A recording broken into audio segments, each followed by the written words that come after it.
Looking to replace your OEM diesel particulate filter or diesel oxidation catalyst? Look no further than DPF XFit, a complete line of aftermarket diesel particulate filters and diesel oxidation catalyst designed as an exact fit OEM replacement with all makes coverage for light, medium, and heavy-duty trucks. With thousands of units in stock, we ship the same or next day, and be sure to check out our comprehensive reverse OEM lookup tool. Always new, never remanufactured. For more information, be sure to visit dpfxfit.com. That's dpfxfit.com.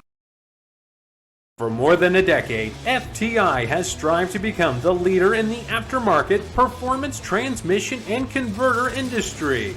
We've joined forces with McLeod Driveline Components under the leadership of Top Fuel Funny Car pilot Paul Lee, and now have a larger distribution network, more resources, and more power.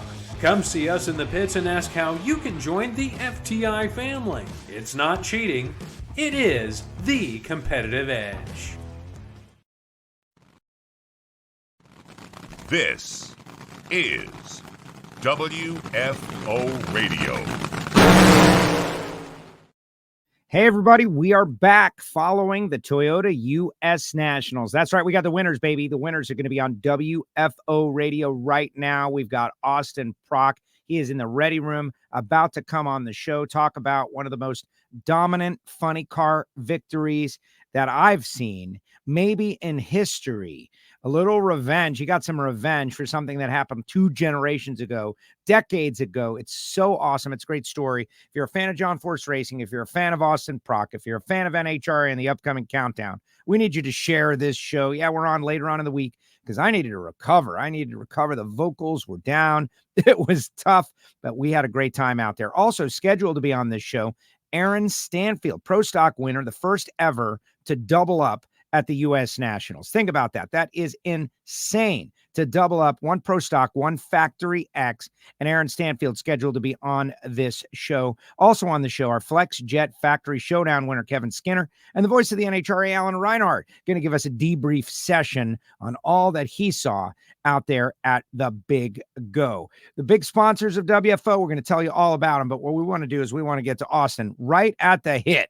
Right off the starting line, our U.S. Nationals winner, a first-time Indy winner, Austin Prock. What's up, Austin? Congrats. Not much. Just hanging out in Brownsburg here at the shop, getting everything dialed in for the countdown. Reading's going to be coming up here soon. Yeah, next week. I'm super excited about it. We got to spend a little time relishing in this great victory. Like, what a dominant weekend, winning the Mission Foods Too Fast, Too Tasty, #1 qualifier. Swept it, pretty much. Yeah, no, it was definitely an outstanding weekend. The car was on rails all weekend long, and really proud of this team. Sure was fun to drive, and pretty surreal to get a U.S. Nationals victory in my rookie season in funny car. It was a great way to cap off the regular season, and got some good momentum going into the playoffs when it really matters. Absolutely. Right. Not that winning the regular season doesn't matter, but it doesn't matter, right, at the end. And your dad knows that better than anyone. He's been vocal about it. 2 championships, less than 15 points, on a mission in 2024. Yeah, absolutely. We got 6 races to try and get it done. And, I hope this Cornwell Tools machine will, keep running in the fashion that it has been, but I don't see us slowing down. Everybody's hard at work, and, our package is just working right now. And I've been having a blast driving it. It'd be something very special to get the job done. So that's what we're focused on. Indy was a great win, and we definitely celebrated big, but it's back to work, back to focusing on this next event. And, we're putting the hard work in. All right. So there's a lot of people talking about congratulations. I want to put their comments up. Good morning, Austin. Congratulations. Everybody saying congratulations. I would like to, go through the rounds, but I also want to talk about your grandfather. Let's get to the final round and then talk about why that was so significant. It's like 3 generations of Procks and a little revenge against Don the Snake, which, I think he handled it pretty well. But it all started out round 1, Chris King. You guys roll at 85 out there in first round. And it was just, I don't want to call it a slaughter, but you guys were bringing it every round. Talk about race day and getting ready to get out there and just take on Chris King in round 1. Yeah, well, we raced the racetrack. My dad's always been that way, and the apple doesn't fall far from the tree with Thomas, myself, or even Nate. So yeah, we just go up there and read the racetrack, and we try and run the quickest ET we possibly can every time we go up there, no matter who's in the other lane, because, lane choice is always important. That's why I'm always staging shallow, and that's why we, swing for the fences. But, went up there guns loaded, just like, if John Force was in the other lane. So that's just how we always race, and, made a really nice run, and Beckman nicked us. That was, it was pretty cool. Us and Beckman trading blows all weekend, just, itching or, swinging for that number one spot. Well, exactly. And when we talk countdown, it's possible that your toughest competition, may come from inside the team. Second round, you had to run Alexis. What a race. She brought it. You brought it. Dell brought it. Everybody brought it, but you won it on a hole shot, couple of thou, got the job done. And those are the ones that you're going to have to win if you're going to be a champion. Those close races where both teams perform. Yep, absolutely. Dell, he's no joke. Alexis as well. We know what that car's capable of, and they went up there guns blazing, swinging for the fence, and the thing stuck. And it was a hell of a drag race. But we win and lose as a team, and I was able to help them out a little bit. I got to pay my guys back from the weekend previous, and my reaction time right there kept us in the race and allowed us to get to the final and end up closing the deal. Blake Alexander in the semis had got the job done most recently, has been resurgent, and the Head Incorporated car, one of the best cars of the past few races. They are able to get down the racetrack in various conditions. Blake was a little hobbled. I didn't know what had happened to him, but I saw him limping around. Didn't really show on the starting line. He was able to get after it, but you left first by 4 thou, and you won another close race as they went up in smoke. Yeah, absolutely. He came to play on the starting line. 064 on the tree. I think he was, and I was 060. So you can never count out Blake Alexander. He's a hell of a race car driver, and that Head Incorporated car Pronto, it's been running very, very fast. So it's been cool to see Blake have some success. He's a great friend of mine, and he's been out here a long time, and to see him hold a wally at the end of the day, or just making good clean passes and running with a bunch of the best. It's very cool to see. So definitely fun racing him, and I'm sure we'll have to we'll line up next to him a bunch here in the countdown. Yeah, didn't he tell me, like, memory is coming back a little bit because it's all a blur. You know how that is. I think he told us last week that you instigated him into going out into the zoo Sunday night after Brainerd, and that it was you that made him go out there. That's what he told us, at least. Yeah, I can be a little bit of a pusher. That's great. And he also said he was happy that you finally made a mistake, and that he told you, he's like, man, thank goodness you finally showed that you were human. He told us that story as well after Brainerd. That's kind of cool, though, that your competition doesn't think you're human. Yeah, no, I know. That's like how I talk about Justin Ashley. Right. Well, on that, let's go backwards before we talk about the final. Man, Austin, I love your interviews because you know, the corporate side of it is so important, but you really are focusing on the driver side of it. We can read your uniform. We can read the car. We love the fact, of course, Cornwell Tools is helping and all. But when you owned your mistake in Brainerd, I felt like it was one of the best interviews I'd seen because you just took it all onto yourself. Your mistakes happen. Baseball players, you get a hit 3 out of 10 times and you're going to the Hall of Fame. So mistakes happen, but it aggravated you and you owned it and you rallied back and you won the U.S. Nationals. Why, so public with that, not trying to cover your tail at all? Yeah, no, I mean, it's the truth. I was the one that made the mistake, and I'll be the first one to own up to it.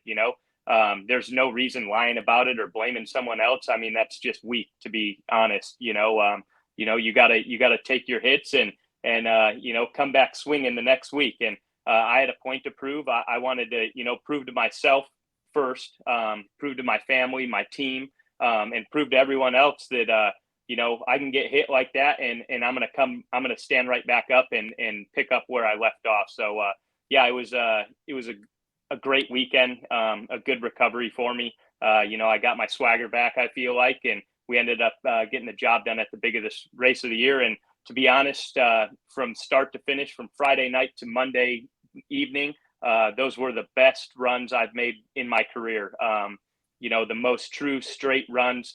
Leaving the starting line, I was between 047 and 067, stayed shallow every time. you know, and was just painting railroad tracks. And, you know, I let my dad down, and I let my team down, my family down, my sponsors down. I wanted to show them that I could get back up and go do the job and, you know, contend for another victory. Yeah, and that's exactly what it's about. You are going to get knocked down, but how do you get up, and what do you do when you get up? All right, set the table for us. It was so cool to have Jason up on the mic, because he told a story that I don't know that would have been top of mind for everyone else. But can you set the table?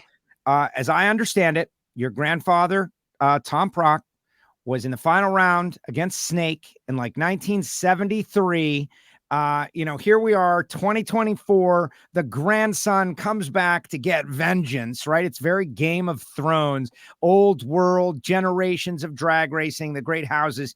Tell us the story of your grandfather versus Snake first.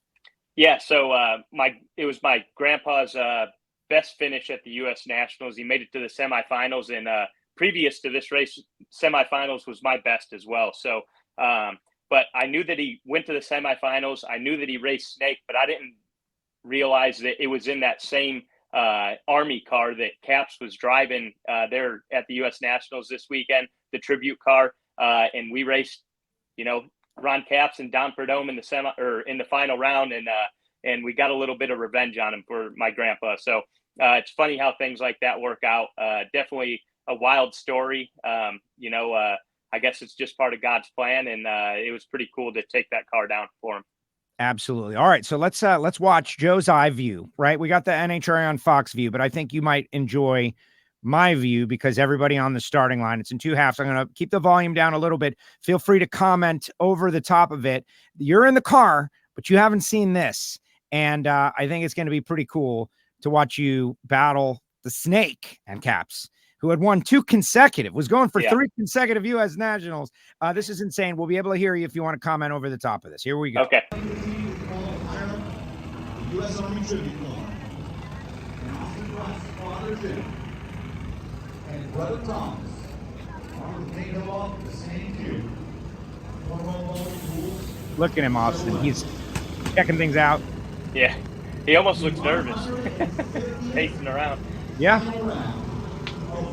I mean, why wouldn't you be? I think we all were a little bit. Right here, right now. What are you feeling in this moment? Man, dude, I was in another world. I don't even know how I got there, but yeah, it was just, my adrenaline was going, just sitting in the water box and, you know, just trying to slow my breathing down and just take it moment by moment, trying to be a machine and do the same thing every time. And, you know, that starts with just pulling the fuel on.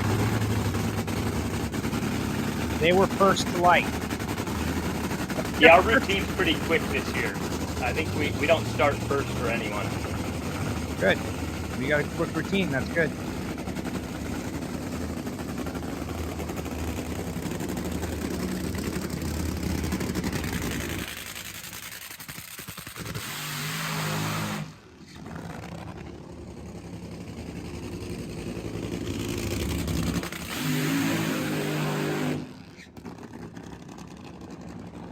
So you guys do the burnouts, and then part 2. Here we go. I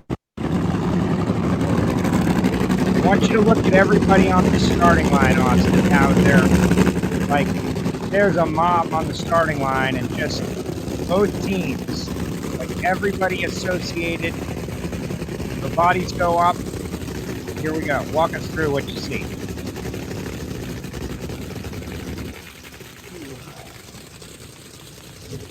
Yeah, that's awesome. It's pretty amazing the support we have at John Force Racing. You know, our sponsors, all other team crew members, teammates. You know, it's one big team, one big family over there, and it's definitely special.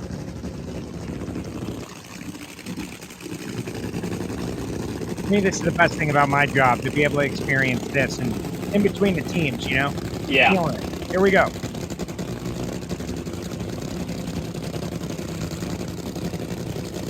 That was a big move there to get up in. Yeah, I like to take a big chunk on free stage because I bump in.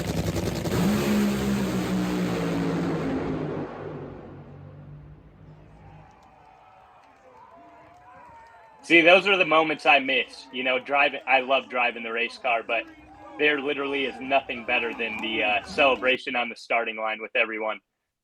You don't get that in the car. You're you're all alone. You're by yourself, and all you hear is everybody's radios getting queued up for an instant, and a scream and a slap, and you're just wishing you were up there. But we're not allowed to do any celebrating on the track anymore. You can't, get up out of the roof hatch or take any of your safety equipment off. So you're just kind of chilling down there, and you're definitely jealous of everybody else celebrating, instantly when they see that scoreboard light up. And take me to that moment when the light came on, and better than anyone what it means to win the U.S. Nationals. It fundamentally changes your racing resume from driver to success for all times. Anybody who's won Indy, like, that's the accolade you want to get in addition to a championship. Who won the championship? Who won Indy? Yeah. That's what matters each year.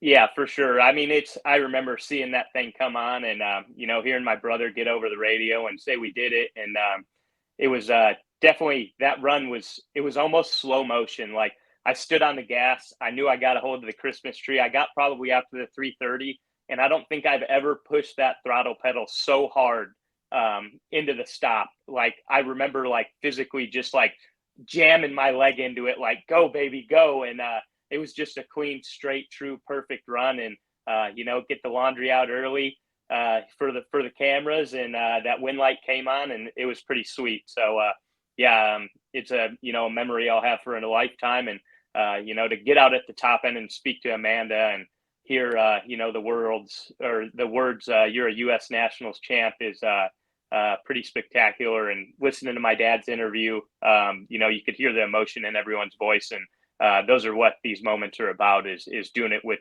your crew. In my case, getting to do it with my family. And it was pretty amazing getting back to the car and seeing all of them, and just seeing how proud everyone was. It was a very amazing day. A tremendous celebration. We brought you down to the media center. You answered one of my questions in the media center in a surprising way. We had you, and I don't want to say I forgot about this, but it's in the rearview mirror, right? Like, we had you and Thomas and your dad on WFO at the start of the season, immediately after we announced it. It was a great interview. And I asked you about, okay, what lies ahead with the championship countdown and all. And you brought up the interview. You brought up a quote from your dad, like it was fresh in your mind, what he said on WFO radio. And now it's time to think about that. You've got a 39-point lead over Tasca. Everything that has happened is now, I don't want to call it irrelevant. It's great that it happened, but you have a new fight ahead. Talk a little bit about that and how you answered my question, because I thought it would be interesting to everybody. Yeah.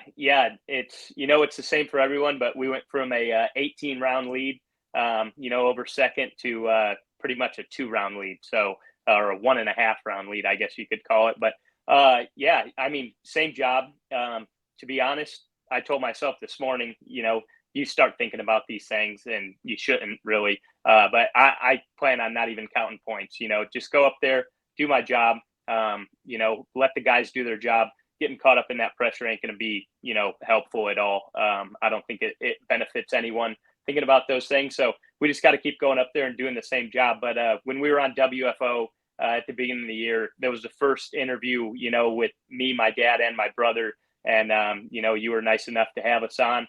And you asked what our expectations were this year. And, I spouted right off, and I said, I want to win the championship. I had no idea what lied ahead for me. I had no idea, how I was going to go driving the race car, but I knew I believed in myself. And, I had a golden opportunity in front of me to really up my career. And I said, I want to go win the championship. And my dad, on the other hand, he's a very quiet, humble guy. And he never really speaks, about those things, I guess. I don't even know how to say it, but he said, I've lost the championship 2 years in a row. I want to win the championship this year. And when he said that, it really hit me like it's game on, because I've never really heard him speak with that confidence before, especially on camera. So, it was really cool to hear. And, so far, so good. We've had an outstanding year. I think we've checked off a lot of boxes that, anybody would want to. We show up the first race of the year at Bradenton. We win $250,000. We go to Gainesville, the first NHRA race. We're number one qualifier. we go to the final, and it's just been hot since. And then we go and win the U.S. Nationals. So we definitely got a good head of steam, and I really believe in this team. I believe in everything we got going on here. I'm just so grateful for the opportunity from all of our partners, Cornwall Tools, John Force Racing, Robert Height, John himself. And I would love to go get the job done for every one of those people. Were you able to speak with John or relay? Did that happen? I can imagine it might not, because he's still recovering, but if it did, I'm sure he was happy. Yeah, no, he did give me a call the next day. He called me right after we ran. I think he might have saw the scoreboard light up and he was ringing me, but I didn't have my phone on me, and it took me so long to get back to the pit. I had to call him the next day. So, or I called him back, and then he called me the next day. So, it was great to hear from him. He was really proud of our family. And he's been really proud of all our success all year long.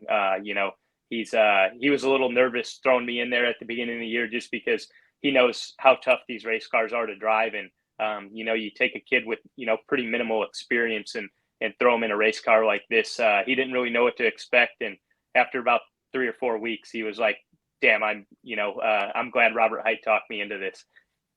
Yeah. Amazing. No, amazing regular season, the Mission Foods races, the U.S. Nationals. But now this is where it really goes down. The NHRA countdown beginning at the House of Chaos, Maple Grove in Reading, Pennsylvania.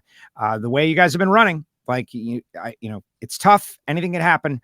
But if you can continue this level of performance, it's going to be tough to beat you. Most importantly, it's going to be fun to watch. Austin, congratulations on your win. Thanks for making time for us here on WFO Radio. And I really appreciate all the way back to the start of the season. You said I was nice enough, but you guys were nice enough to make time and get together and kind of share yourselves as a family with our show. I think it's so cool that you guys get to do this with your dad and your brother. It's so unique. And I wish you guys well. Good luck, and I'll see you in Maple Grove, Pennsylvania. Thanks for coming on the show. Sounds good. Thank you for having me, and I can't wait to get there. I'm chomping at the bit.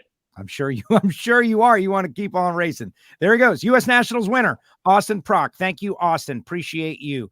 Amazing race. Dominance. Jimmy Prock just was locked in. Austin was locked in. Thomas was locked in. They were all, Nate Hildahl, they were all locked in on this weekend, and they got the job done in dominant fashion, like Top Taco stuff, right? Swept it.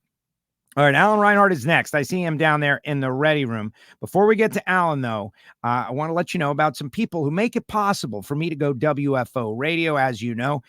For instance, our great friends at Total Seal. The number one source of friction in your engine is not what you think. Piston rings rubbing against the cylinder walls generate more friction than any other part of the engine.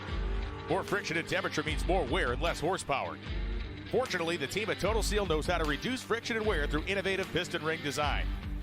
If it takes a piston, Total Seal can build a better ring.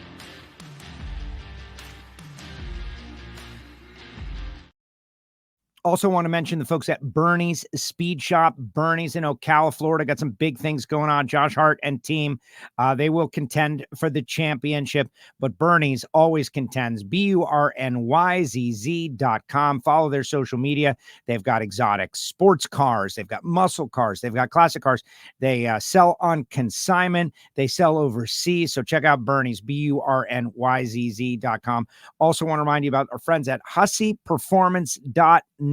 David Allen and the team, you can just give them a call, 724-318-8292. They are expanding their brand of gaskets, from copper head gaskets to gaskets for oil pans and valve covers, header gaskets. They have sourced the best possible materials, and it has all continued to be made right here in the United States of America, Beaver Falls, Pennsylvania. Speaking of going up to Pennsylvania, folks at HusseyPerformance.net, reach out to them online, and it's not just head gaskets anymore. That's HusseyPerformance.net. Also want to remind you about the folks at Foggit, Foggit. They had that third round race, Steve Williams, Gary Stennett, Foggit.com. It was Foggit versus Foggit to go to the next round in Super Comp. But one thing I noticed throughout the pit area, everybody, after multiple nights of racing, they're fogging their engine down so that it'll be good to go the next morning and avoid all that internal corrosion that comes after a night of racing. You can get it at Amazon.com. You can get it at Summit Racing Equipment, and you get it at the website, Foggit.com. Let's bring on the voice of the NHRA. He joins us now for a little recap. Alan Reinhart. What's up, Alan? How are you? Hey, Joe, I am well. And, as far as Foggett goes, if you're in Tucson, you can get it at Don's Hot Rod Shop, too. They have it on the shelf. Don's Hot Rod Shop has got Foggett on sale and available. And no, it's funny. I now look through everyone's pit and I see where the cans of Foggett are. And Gary says they're picking up. They've doubled their sales year over year again. And so, but we want to know, all right, this is just an alternative angle with Reinhart, right? He's got his can of Foggett sitting around. Me too. It's like, bam, your secret. Yeah, but yours, I mean, come on. Yours is a prop. Mine gets used. I've fogged things. I bring it back. Has that can ever been opened? I've never used the red tube. I've never used the red tube, but I have sprayed it. Not with that can. That can's never been opened. That can. Come on. Come on. Spray you. I'll give you a spray. All right. Let's talk about. I also use it. In my shop in Arizona has a evaporative cooler on it. And evaporative cooler obviously operates on high humidity, right? I mean, it blows water into the air. And so in order to keep things when they're here and they're apart, you blast a little Foggett on it. It keeps it rust free. Well, the machine shop guys are using it a lot too. Like if you're going to make a cut or something, making chips, you want it that first pass in the machine, you want it to be perfectly lubricated. You just hit it with a spray of the Foggett and it works. Now, Gary, the firearm people are into it as well. Gary's got himself a hit with Foggett. We just got to help him get the word out. And I guess that's what we've been doing. I think every WFO listener could order a can of Foggett and still be able to pay their mortgage or their rent, get the kids to college and support the show and support Gary. But that, that's up to them. Foggett.com. All right. Summarize the U.S. Nationals, what we just saw. It's long, it's a marathon, it's a challenge. There's so many cars, so many categories, but always great. What's your take? Wow. I think if I had to do one word, I don't know. There was so much that didn't see that coming. I have no idea what the odds were on Paul Lee to win the call out, but wow, what would the odds have been for Doug Coletta to not qualify, for Sean Langdon to qualify 16th, for the number 13 qualifier to win Top Fuel? I'm sorry, but Austin Prock won Funny Car was almost like, yeah, okay, that we almost expect that these days, right? I mean, there, the big four, the big three, right now, that's kind of like the big one, and then everybody else. And like I said, that's not a shock. Watching Pro Stock qualifying, and I said it on more than once. I mean, Greg and Erica absolutely positively on a collision course. They had the two best cars. They were first and second every qualifying session. They were fast. And we got to the final round and neither one of them was there. So, there you have it. Gage getting the Pro Stock motorcycle win. The one thing that he didn't get last year, like the one crown jewel thing that he didn't get. So he got that taken care of. Just on and on and on and on. It was, Madison Payne not qualifying. Really? I mean, seriously? It was that kind of event. There was just so much stuff going on day after day after day. The comp cash clash was amazing. And, Kayla Mozera's heartbroken after she lost the final and then comes back and wins Indy. And first thing that she got out of the car, I said, "This make up for that?" She said, "Oh, yeah, no problem. We're good now." Everything about it was just, it was a great U.S. National. A little bit of weather the one morning, so that ended up with a couple of late nights, but, got it finished on time. The sportsman guys got to do the Parade of Champions in front of the crowd.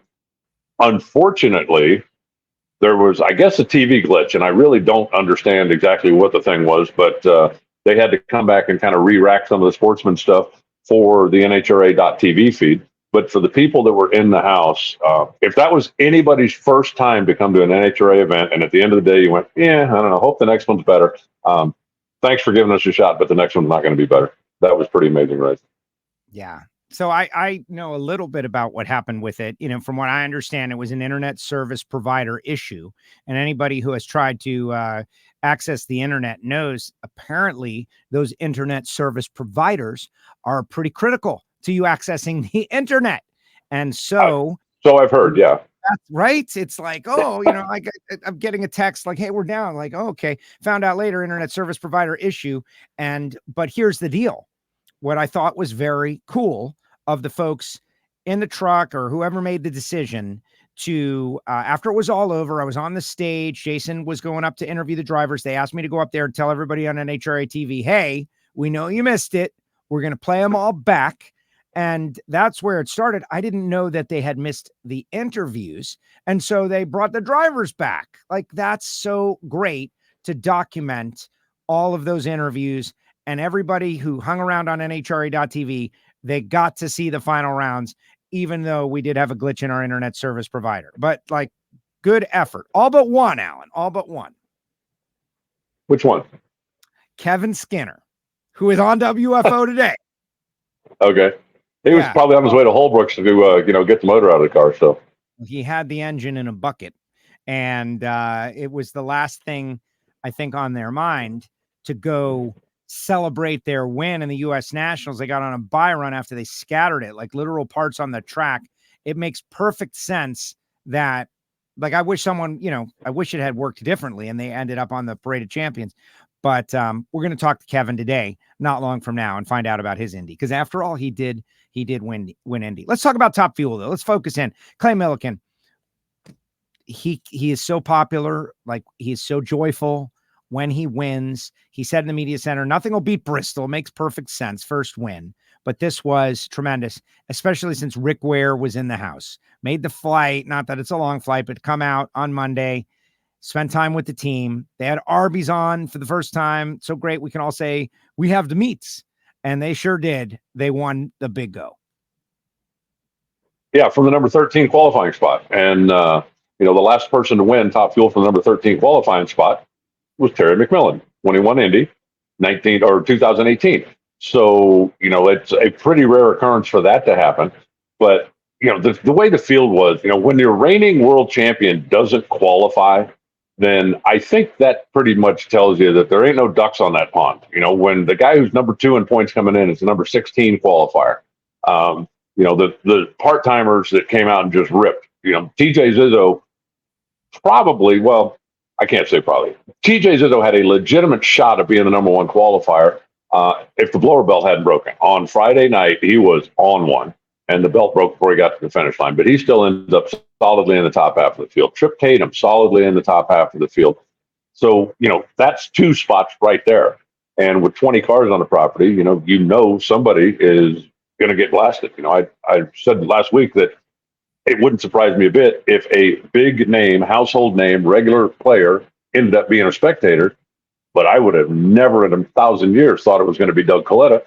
But it just goes to show you, even with 5 qualifying runs, you make a mistake early, you get behind the 8 ball Friday night, Saturday night, and then it gets hot. And the bump spot is 81, ended up being 78 or 79.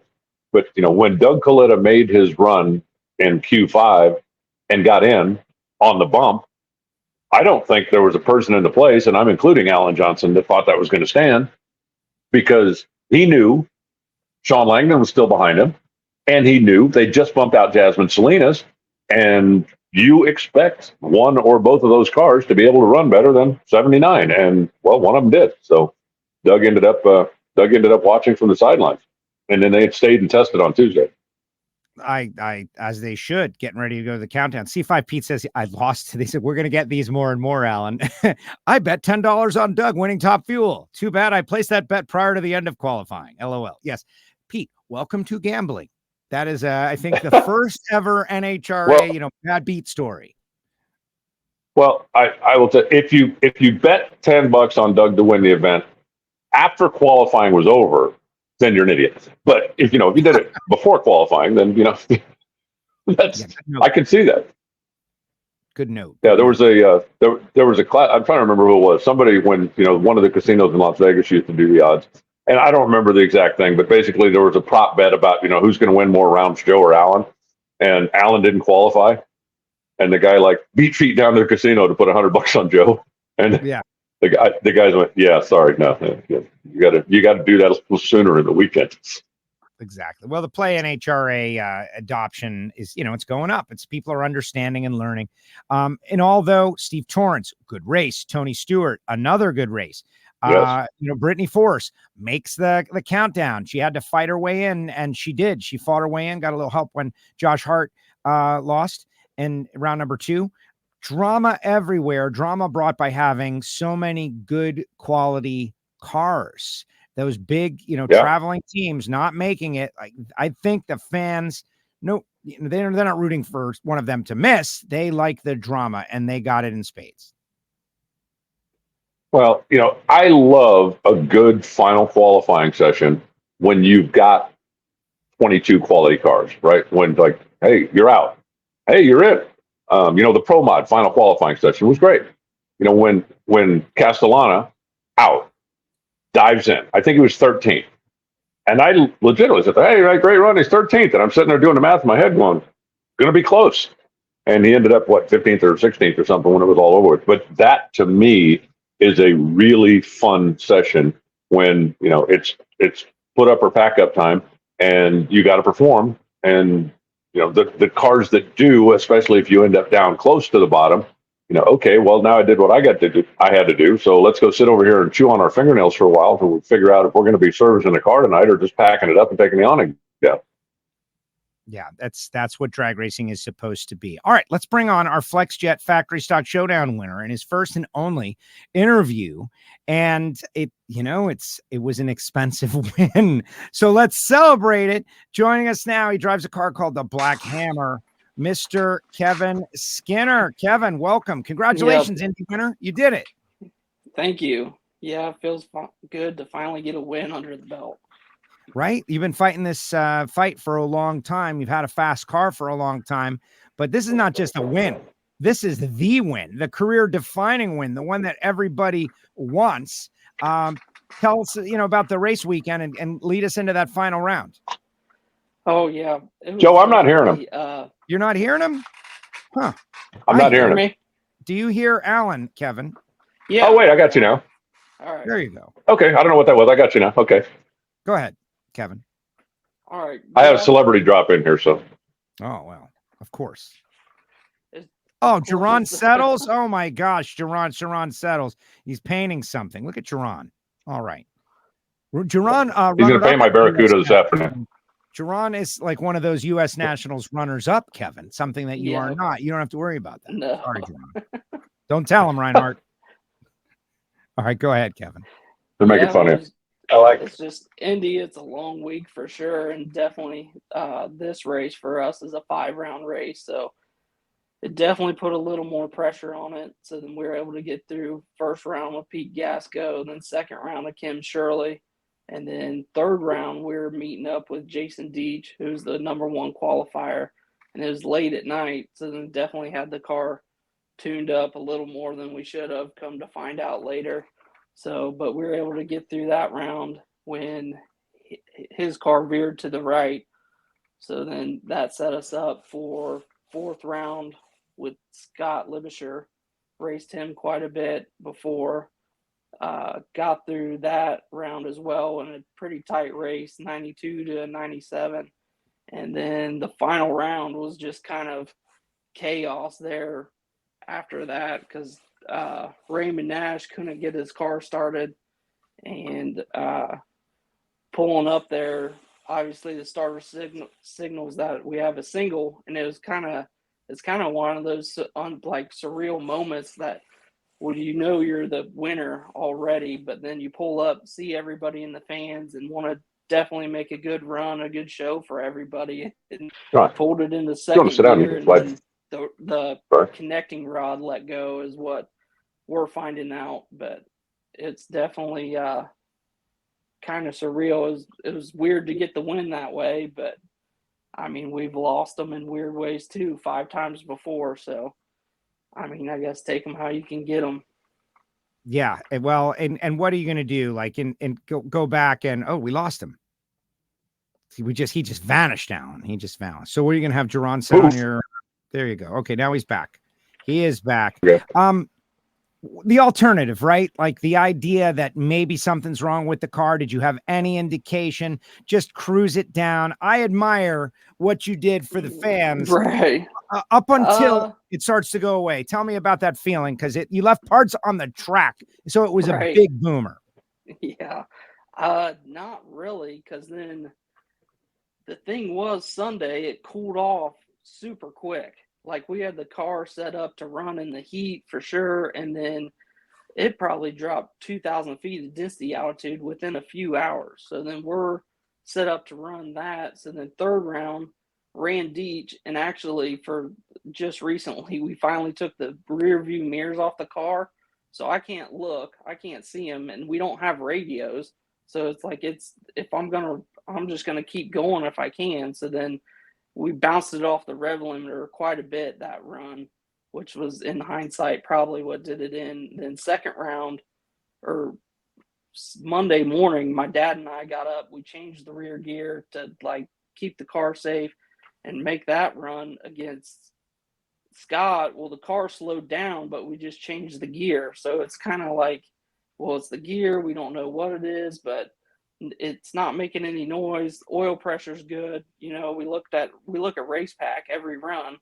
So then we go up, do the burnout, left, pulled it into second gear, and it just let go. So I mean, there's a little bit of indication, but not much to say like, yeah, the engine's hurt. You know, it's just kind of like we changed stuff. So then that's kind of a weird run. Like I don't know. It wasn't that much of an indication to say like, yeah, the engine's hurt. We need to just go up there and stage, which we, in hindsight, we probably could have, but at the same time, it's Indy. You want to go out making a good run, showing everybody, you know, so. Yeah. It's just kind of one of those weird things. I don't know. One of those weird and expensive things, unfortunately. Yeah. Alan, question for Kevin and the Black Hammer. Yeah, I'm curious, how many runs were on the engine and how many do you typically get before you pull it out? Were you, like, after this event, was the engine set to come out and get checked anyway, or were you set to go to the next event? Yeah. No, it was probably going to come out after that event because that's the same engine we started Gainesville with, but we also missed a few races due to work and family commitments and stuff. So it was set to come out. That's usually about how much we run them, about half a season, and then they go to Chris. So it's just, it was ready to come out anyway. It's just it let go a little bit before we were ready to. That's a bit of one of the first things I thought when I came down and saw you when they were pulling it off the end of the racetrack was, if that had been first qualifying session at the next race, that would have been a real downer. I mean, you know, if it has to happen, a bye run in the final is, you know, probably the best way to do it. Oh yeah, I know, but it's kind of terrible to blow that all over the track before the finals. But also, agree 100%. Yeah, the week before we went testing with my car and then Dad's Hemi car at Dragway 42. And I decided not to run because the weather didn't look applicable to what we were going to run at the beginning of Indy. It was super cool, so I chose not to run it. Now looking back, it's like, well, that was a good decision too. If we only got yes, it was runs out of it. Wow. Yeah, like I'm thinking that could have happened in the second round or in the semis. Every run off of the final total prior to the final at Indy, like the Saturn engine in the final round at Indy, like that's historic stuff, Kevin. I know it hurts the pocketbook, but it's still pretty crazy. Yep, for sure. Tater Troyer is out there. He says, glad that Skinner got the win. Well deserved. You have the respect of your peers, Kevin. What has it been like out there this year? It's pretty fair, I guess. Pretty normal, going about normal business. Rule changes here and there. It hasn't been like past years where every race it seems like you're turning around changing stuff. So that's kept us in the hunt for sure, because we got the resources to do it and stuff, but not like other teams.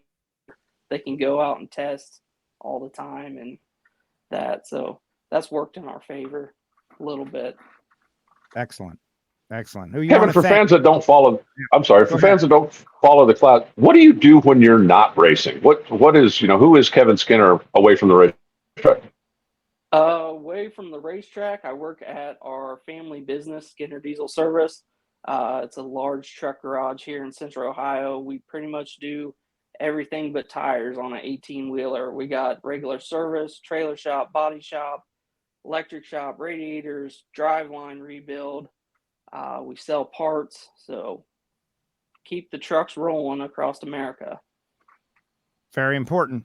Very important. All right, who do you want to thank for this win? We like to give everybody the opportunity to thank the folks that help them. You just won the Toyota U.S. Nationals, and Jerron, who is at Alan's shop, says it's called going out in a blaze of glory. Nothing to hang your head about. Who do you want to thank for the win? I want to thank John and Ben Holt. They did an awesome job building the car for us because we actually built that car from a body in white. Chris Holbrook and all of his guys at Holbrook Racing Engines, they do an awesome job with supplying with us with power. And then my wife and my son for supporting this. And then most of all, of course, my dad for he puts a ton of work in on this car. More than I could ever put in with having a family and everything else. And he lets me drive it. So definitely got to thank Dad on that one. Excellent. Final question for Kevin, Alan. Well, just, what now what? You've won Indy, so championship. Is there anything else on your to-do list when you started doing this? I'm sure you're like, okay, at some point, one of this. Yeah, for sure. A championship would be nice, but really, man, it was just kind of like win a race, and then to go out and win Indy as your first win, it's definitely a big thing. And there's been times before where I felt like I've drove better, and there's been times where I felt like we definitely had the car to beat and couldn't get it done. And it's just kind of a weird, surreal win for me. So I really don't know. I don't know. I'm kind of on cloud nine still. Give me a couple weeks. I might come up with something. You should be. Well, you will forever be U.S. Nationals champion, Kevin Skinner, from now on. That's it. Driver of the Black Hammer, who put the name on the car because we pressured him. Good job. Right. Right? He had the name of the car. Yes, you did. It wasn't on the car. And when we were doing Factory Stock Podcast, we talked about it. And Kevin, you went out and had the sticker made. The Black Hammer got the job done at the Big Go. Kevin, congratulations. Thank you so much for joining us on WFO Radio. Appreciate it. Say hi to the family. You'll always be an Indy winner. It is amazing. All right. Thank you for having me on. Appreciate you. See you down the road. See you soon. Right, Kevin Skinner with us here on WFO Radio. And we have another finalist, Alan. He's going to join us just seconds from now. But before we do that, I want to tell everybody about, this show doesn't happen by accident. It happens because we've got some great people that support the program. And I just want to tick off their names. We had Austin right at the start of the show. CWT Industries, balance machines for machine shops. Randy Neal. They make some great balance machines, and they're intuitive. They're easy to use. They're easy to train. They work quickly. And most importantly, they're highly accurate. They are highly accurate when it comes to balance machines. And plus, our great friends at Frank Hawley's Drag Racing School. The Dragster Adventure. You can drive a dragster. It makes a great gift for the holidays. Send your friends on the Dragster Adventure for the holidays, for a gift, and maybe your best sales team, your buddies. You go and they put on a race for you. It travels around the country. FrankHawley.com. All right, joining us now, he is the Pro Stock winner and Holly EFI Factory X winner. He just was running errands, making time for us. Double Aaron Stanfield joins us now. What's up, Aaron? How are you? Good. How are you guys? Good. You all right? Did they all good here? I'm all good. Can y'all hear me? I hear you. Perfect. I hear you just fine. You sound good. First ever to double. Crazy. How'd you do it?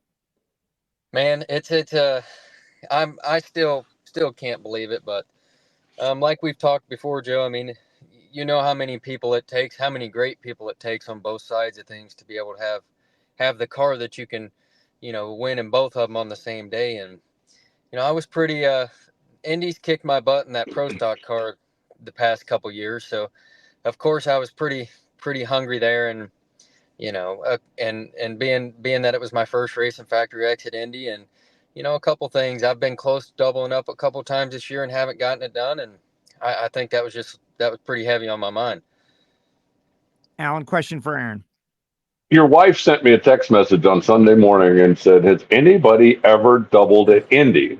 And I wrote back, "Not yet." And she really felt like it was absolutely positively your day. Did you have that same positive energy going into Sunday?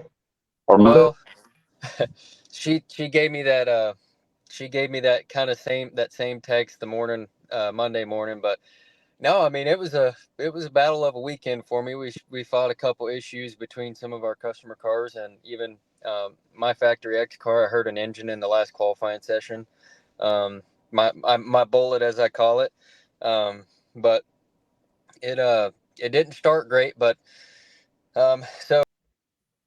Oh, we lost him so rapidly. See that, Alan? That was a very quick exit by Mr. Stanfield. He probably got a text message. He'll be back momentarily. There, he is back. He's back and bigger and better than ever. What's up, Aaron? We got you back. Keep picking up from where you were. All right. So, yes, we lost one of our bullets and just fought a couple issues between my cars and a couple of the cars. And, so I woke up Monday morning with a clear mind and said, we're going to turn this thing around. And that's what we did. Alan? I know that you obviously take a lot of pride in what you do in the pro stock car, the level of competition over there and the level of talent of the drivers over there. But the fact that Factory X car, you're hands-on. You build the engines, you do the tuning, you're so much more involved with the performance of the car.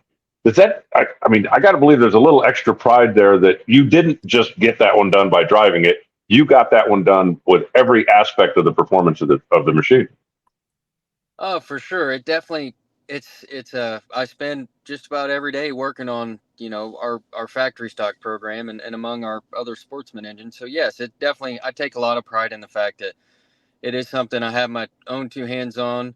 And, we work as a team on our side, and it's cool to see a collective, everybody just moving in the same direction. And that goes for both sides. I mean, I can't lie and say that the pro stock car is awfully fun to race, and competition level is extremely high at the moment.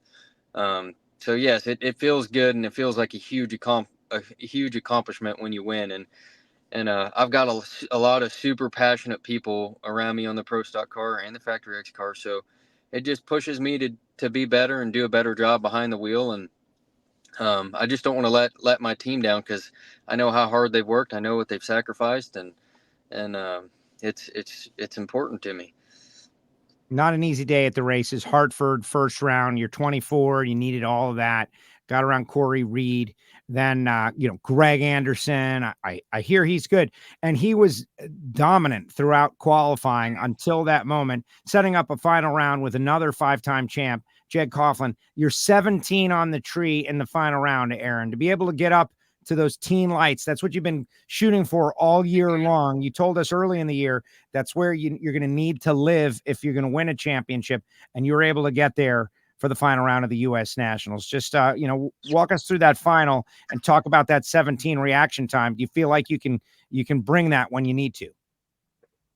I think I've definitely done it a couple times this year, and we're definitely going to find out to see if I can continue it, because like I said, you're going to need it. If you can't do it, it's going to be extremely tough to win a championship.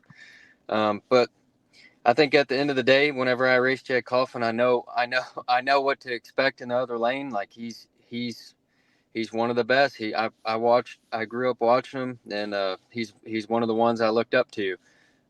So I know I've got to bring my A game. And another thing that was going through my head is I've missed out on that double a couple times this year. I'm like, don't screw this up. Simple as that, right? Don't screw it up. You did not screw it up. You got it done. Aaron, we had Austin Prock was on just a little bit ago, and he talked about how special it is racing with the family. What's it like with you being out there with your dad? I mean, I know you work with him side by side every day, going out to the races, being there, having him be part of the team and part of all your success. I mean, as everyone knows, I'm not a super emotional person. But when my dad met me down there at the finish line at the end of the day, it's hard after the Factory X car, because in my mind the job wasn't done just yet. But You told me that. After it was done and he was down there to give me a hug and congratulate me, I mean, I actually shed a tear, and that's saying something, just to show just how much it means to me. And I watched him achieve this goal he had of winning Indianapolis, and I believe it was 2008 or 9. And man, I was like, I want to, that's something I really want to do. So, but being able to race with him, he's my best friend. He's my coach, and he's taught me everything I know. He's groomed me up to this point, and I'm extremely thankful. And I'm very lucky to be able to race with my family and many friends that I've made that I would consider family as well. Amazing. No, it was cool to see you come down. Connor got to accept the trophy in Factory X. We got him on stage, did a little interview with him while you were getting ready, and then you win the final round. A couple people just want to say congratulations. Blake out there says congratulations on winning Indy. Milliken fan, congratulations on winning twice. Fast Eddie saying congratulations. And Kimmy says double Aaron is his favorite driver tag. Look at you. Your nickname is even becoming popular. You're second in the point standings going into this championship. Let's look ahead to Reading now. You've had some goals, and winning the championship is one of those goals. I don't know that the regular season could have ended in a better way. Surging the last several races, you had the 3 out of 4 at one point, and then winning Indy. It's like you've won 4 out of the last 7 or something like that. But now the points have been reset. You're second in the standings. You're 25 points back of Dallas Glenn. Yeah, I think I've got as good of a shot as anyone does. I think I have full confidence that my guys are going to give me the race car to do the job, and it's going to be totally up to me to do it. I think it's going to be a dogfight. I mean, we got some. It's tough right now. I mean, as you saw, Matt Hartford qualified. He didn't have a great qualifying effort, and he outrun me first round. So I think you can win any race from any position on the qualifying ladder. So it's going to take being on your A game every single round, and I think I've got as good a shot as anybody does. Reading has always been known for pro stock performance. Does that change in any way your approach, that everybody's car is going to be fast there? I think I just got to keep going up there and doing the same thing I've been doing. We just got to keep this momentum rolling our way. Nice. Aaron, congratulations. I think it was 2010 that your dad won, because that's right after Kenny Koretsky with Eddie Granacci as his crew chief, which is Hartford's crew chief now. And that's why you guys are so close, right? Like, that's an amazing, and you have to run each other like every week. We do a lot of business with Total Seal. Good friends with Eddie. Those guys are great competitors, but man, Matt's fun to race. It's always going to be a good race, and he's whooped up on me a few times. I told you before the race, I can't say anything until I beat him, because I talked smack last time and he whipped my butt. So it was good though. It was high level entertainment.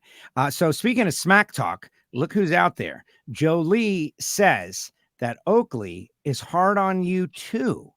Both of the ladies in your house are like expecting results? Yeah, absolutely. I think everybody around me is expecting results. But definitely, before I leave every race, Oakley tells me to kick butt and bring back a trophy. So the pressure's always on. That's great. Well, in this case, you did it, and you brought home 2. So good job. Good job. All right. Congratulations. Thank you for making the time. For those that don't know, Aaron jumped through a lot of hoops to make this possible. That's why he's in his car. That means the world to me, Aaron. Thank you so much for doing that. We'll see you in a week. Maple Grove, House of Chaos, getting ready to go again. It's going to be amazing. This time with a championship on the line. I wish you good luck, and thank you for coming on WFO. Thank you, guys. Appreciate it. See you next week. Double Aaron Stanfield, Indy winner. 2 times, first ever to double. Alan, put some icing on the cake on that one. Like, it had never happened for a reason. It is a brutally tough thing to do anywhere, let alone at the Indy Marathon. You know what's interesting is the person that came closest to pulling off the Indy double before Aaron is the only other person in NHRA history that has doubled in one professional class and one sportsman class. When Pat Austin went there all those years ago, won in the alcohol funny car, got on the scooter, came zipping back up, was in the final of the top fuel, was in the top fuel final, and the car stuck the tire on the burnout, banged the blower off of it. And Pat sat on the wall literally in tears when Kenny Bernstein smoked the tires on the single for the U.S. Nationals final. But that's the only other guy that's the guy who came closest to doubling at Indy, and the only other person that doubled in a professional class and a sportsman class. And just because I have to work this in, the last time that Pat Austin doubled, do you remember when that was? No. Do you want me to tell you, or you're going to smack yourself in the forehead? I'm going to smack myself in the forehead. I want to hear it. It's worth the smack. In order for me to be asking this question, why would I have to throw that out there? Because it was either Maple Grove, right, or we're going there. We were just there, or it's Indy or something. Phoenix 92. Oh my God, you're right. It's always the answer. Reinhart, when I first got on the job years ago, like the guy told me, the answer is always Phoenix 92. That's right. But in this case, it really is. It really is. That was the last person to double in a pro class and a sportsman class before Aaron did it. And of course, Aaron did it in Texas a couple of years ago, and this is the second time he's done it. Amazing. Yeah, the answer is always Phoenix 92. Phoenix 92. So talked a little bit about Gage. He got the milestone. The performance really came around. Aaron, Austin, Clay. Going to catch up with Clay next week. Already talked about it. Clay's about to drop a great YouTube video, though, guys. So you be ready for that. But Ken Cortuccio, Congruity HR Pro Mod, presented by LearnEV Plus. That guy was incredibly emotional about his win. They ran to conclusion on Sunday. And some people lost track of the Pro Mod category, but just as meaningful for Ken. And he was just over the moon. Tremendous field of Pro Mod cars, 28 high quality cars running in Pro Mod, and their road to the championship is on. Yeah, and it really looked like, the Bahrain 1 team was the team to beat. They ran very well in qualifying. I think they had 3 of the top 5 or something like that. Khaled Al-Balushi won the big bonus for being the most consistent qualifier, averaging a 79. And they all had great cars. But when it came down to crunch time, it ended up with Cortuccio and Mike Stavrinos in the final. And, Mike's car, I don't know how many people know this. I mentioned it one time in qualifying, but the car Mike was driving is the 2018 All-Inabi Championship car. And 10 days ago, it was a bare frame. I mean, it didn't have a wire on it, didn't have a body on it, didn't have a suspension component on it. They completely field stripped the thing down to the bare frame, put it back together, built it to come out and debut at Indy, and they darn near debuted it in the winner's circle. Yeah, amazing. Fort Lauderdale, Florida's own Mike Stavrinos. Great stuff. Hunter Green, I tweeted earlier today, if he was a stock, I'd be buying it. I love his attitude. He and his dad racing together, got all the makings for a future Top Fuel star. Every time I bring it up, he always gives this sly smile, yes, that's what I want to happen, but first I must accomplish at this level, which he knows, right? So great. But now back-to-back national events, Randy Meyer Racing, trucking, and breaks the streak of 5 consecutive lady winners at the Big Go.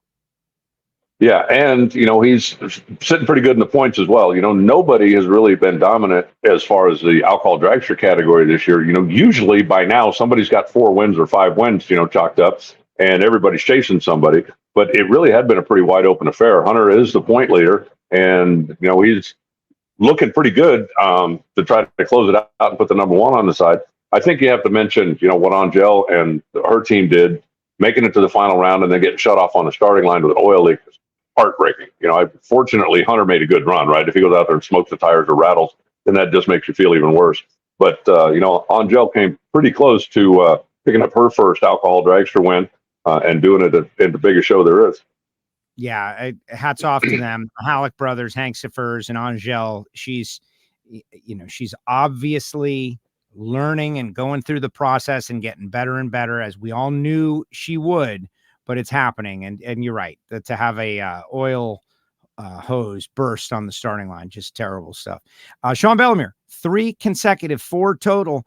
Bartone was down there, and I hope he doesn't get mad at me saying this, but he was kind of He said it to me, but then he said it again to himself.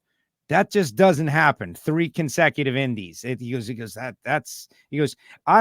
today's not even a real day. He says that I'm going to have to see how I feel tomorrow to see if I could truly understand what's happening. Like Tony Bartone rationalizing the reality.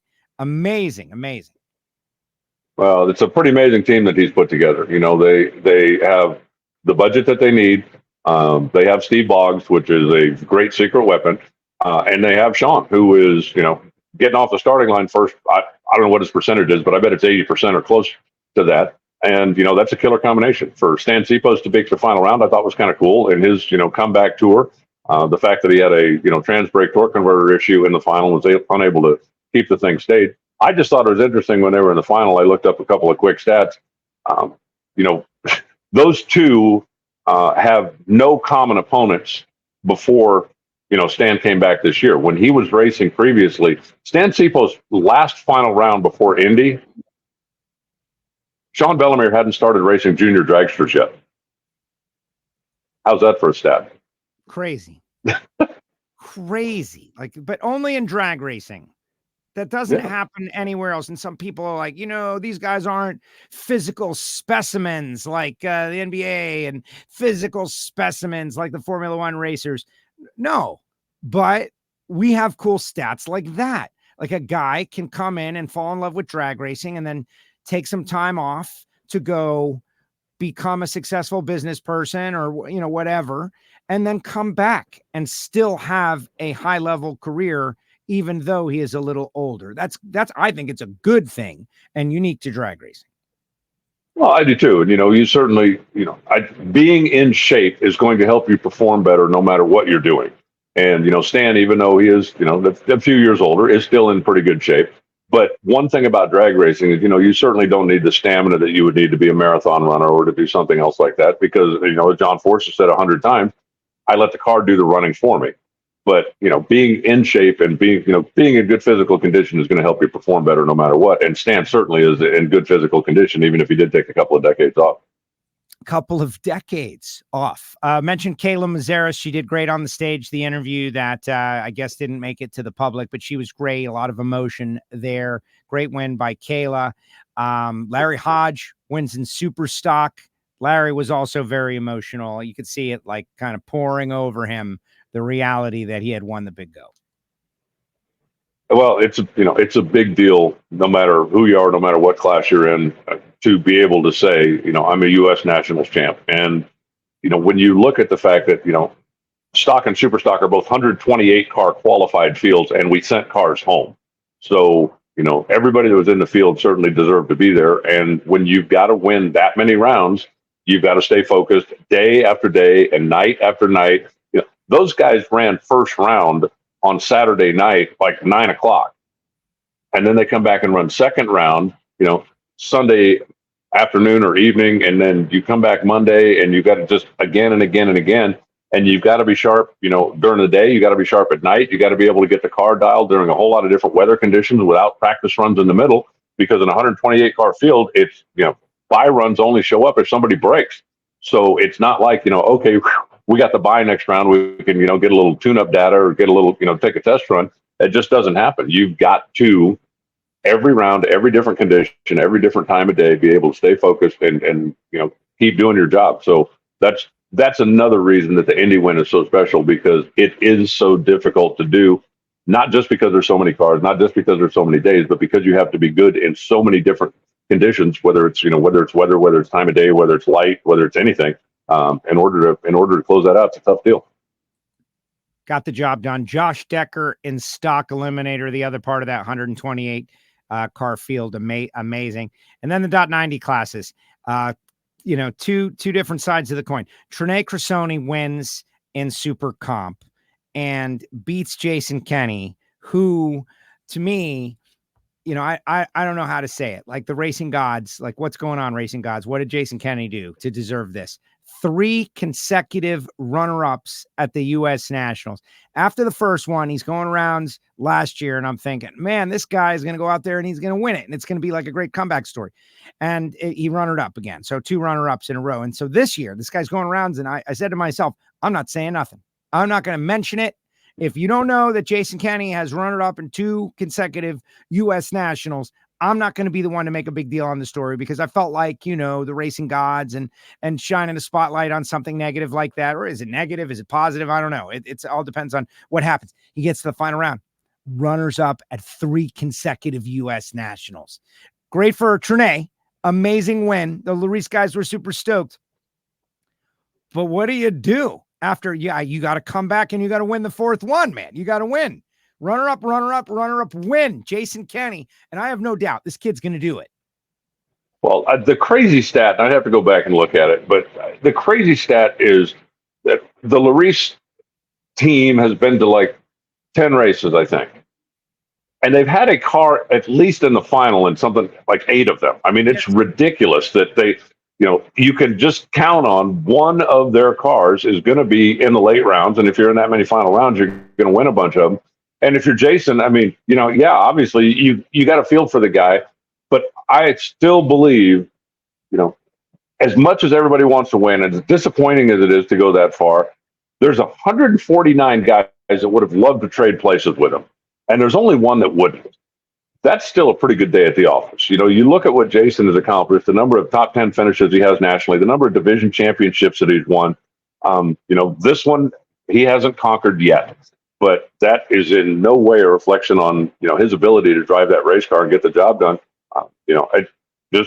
Keep beating on it. Sooner or later, that last win light has got to come on, you would think.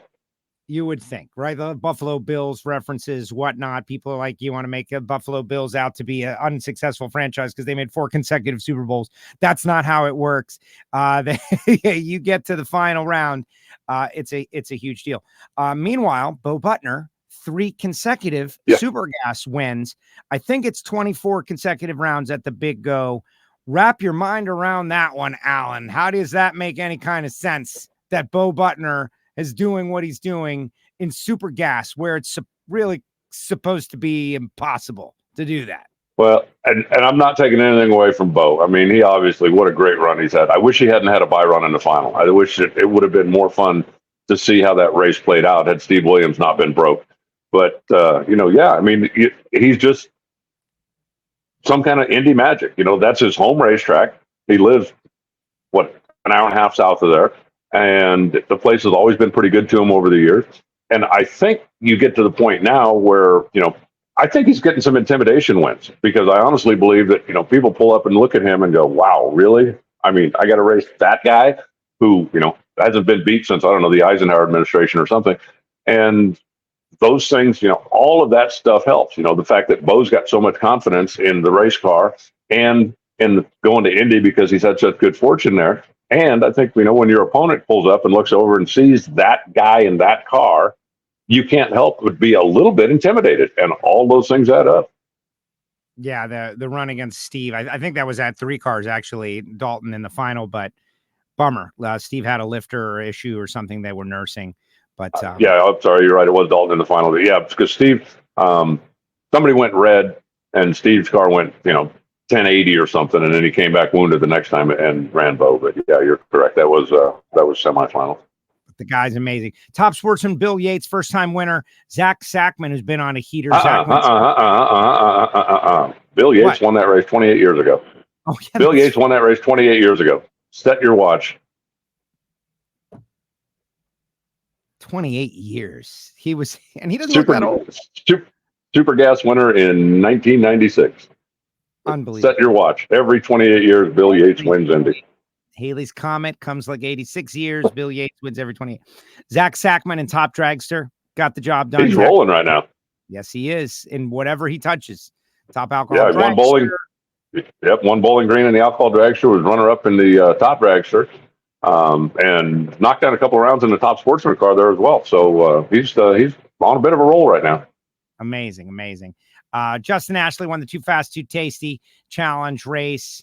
Callie Neff won Roof Tech Comp Clash. Dallas Glenn won Too Fast, Too Tasty. J.R. Todd, John Hall, Paul Lee. Big win for the Pep Boys All-Star Call-Out. It was $80,000, but didn't make the playoff.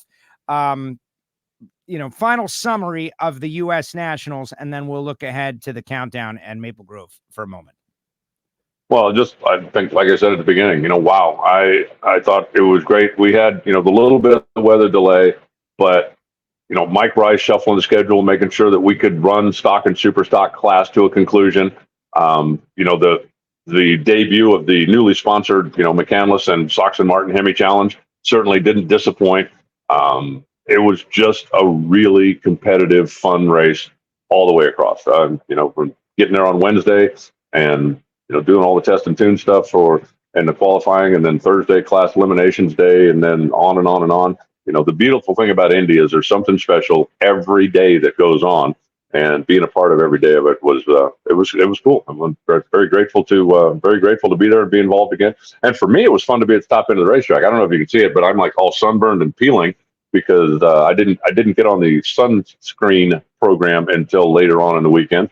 But being back down at that end of the racetrack and having that perspective on it again was a really fun deal for me. So I mean, everything about it I thought was positive. And if that was somebody's first experience at a drag race or at an NHRA event and you didn't like it, I don't know how we could make it better for you. I think everything about the race was entertaining and just very competitive right to the last. How about a snazzy new tower? That will be cool for the future, which I know we're getting. Yeah. Like we were in the the temp tower, which was way better than I expected. I had told my Ignition audience that I was concerned about soundproofing, that it was going to be too loud in there because we were so close, but it turned out to be really great for what it was. They do a great job with those containers, and we had a nice little office. We were all in there. I wouldn't, want that to be the permanent tower. We got a nice new tower coming, all kinds of upgrades to the facility. That's going to be great for the future. Yeah, Steve Camella, 4 consecutive Sox and Martin Hemi challenges. That is pretty amazing too. And Jerron is out there. He's like tweeting from your overflow studio there. He's right there. Did someone say something about Super Comp? How about Trene getting his first Indy win? So he's not even listening to the show, Alan. He's right there. No, I've got my earbuds in, so he can't hear you. Okay. Well, he should have his own earbuds. Yes, Jerron. We gave Nene his due, certainly, but more coming, clearly. Alan, all right, we're headed to the House of Chaos now. Deep breath, weekend off here. Everybody reset. Championships on the line, right? Like you want to start hot. We know that a hot start, it's not mandatory, but it doesn't hurt. Oh, that's exactly right. You want to at least go in and have a solid showing. We've seen in the past, you certainly don't have to win this race in order to win the championship, but at some point in the countdown, you're going to need to get on some kind of a run and get some momentum on your side. You might as well get it started now. If you get out there, I'll never forget, Jed Coughlin years ago, he won Phoenix, I think. And somebody said, do you think this will help you in the championship? And he said, let me tell you something. He said, if you birdie the second hole, that still counts when you add up the scorecard at 18. So with 6 races to go, getting off to a good start, you're not out of it if you don't. But you need to start building momentum. It's important to come in here, have a good showing, and get off on a good foot, especially the drivers that are down, 8, 9, 10 in points, or 11 or 12, since, we've got drivers that didn't make the top 10 that are in. But if you want to make a serious run, you need to get off on a good foot, especially, like I say, if you're down in the bottom half of that top 10. Absolutely. You got a shot. You can come from all the way down to win, but you got to get out of the hole strong and, maybe take out one of those points leaders. Alan, great job as usual. Always look forward to this show, the Indy wrap up, and it was great as usual. I'll see you in Maple Grove. I'm going to go at it again next weekend, but I'm still in recovery. I don't know about you. I'm sure you're just fine, but me, I'm still catching up. No, I am as well. We were both on, the Dark 30 flights out of Indy, which seemed like a so much better idea when I'm booking them than I do when the alarm goes off at the hotel at 3 a.m. But I got home and Tuesday was pretty much throwaway day. So yesterday I was kind of starting to get back into it, and now I'm just about to get back in a groove just in time for the weekend. So that'll work out perfect for me. But I've got Project 427 camera back here that I need to get some work on. I've got some stuff came in. Thank you to Dennis Taylor. I've got the parachutes and seat belts and stuff for the Candies and Hughes Funny Car project that I'm still involved with. So I got something to do there, and it's still a little too hot to take the Mustang down and take it out and play with it. So I'll be I'll be doing some inside stuff for the next couple of days and then be ready to go to the Grove. Love it. Yeah, Maple Grove. Next up. Have fun with Ron. Tell him I said what's up, and we'll talk to you next week. All right, Joe. Take care. There he goes. The voice of the NHRA, Alan Reinhart, joins us each week right here on WFO Radio. What a race it was. All right, guys, final comments in the comments section. Put them up in there, and let's see what you have to say. I do have another Joe's Eye View to share, right? Like we talked with Austin Prock. If you're just logging on, Austin Prock started off the show. It'll be available on Apple Podcasts, Spotify, SoundCloud, the YouTube videos. Our YouTube channel continues to grow. We're doing a good job now. We're putting out clips of the shows and clips of the interviews and things that the drivers say. So you definitely want to subscribe and never miss one, right? And if you can help amplify some of the cool things that we're doing, we would really appreciate that, because we absolutely love the sport of drag racing. And even though the lion's share of our audience is still audio only on the podcast, what's happening on YouTube and also PowerTube TV has been really great. I was speaking with Ray, the guy at PowerTube TV, along with Brian Basso, and these guys, they're on Roku, they're on Apple, they're everywhere, that we have one of the top shows and definitely the top podcasts. They have audio podcasts on PowerTube TV. And I credit the WFO universe.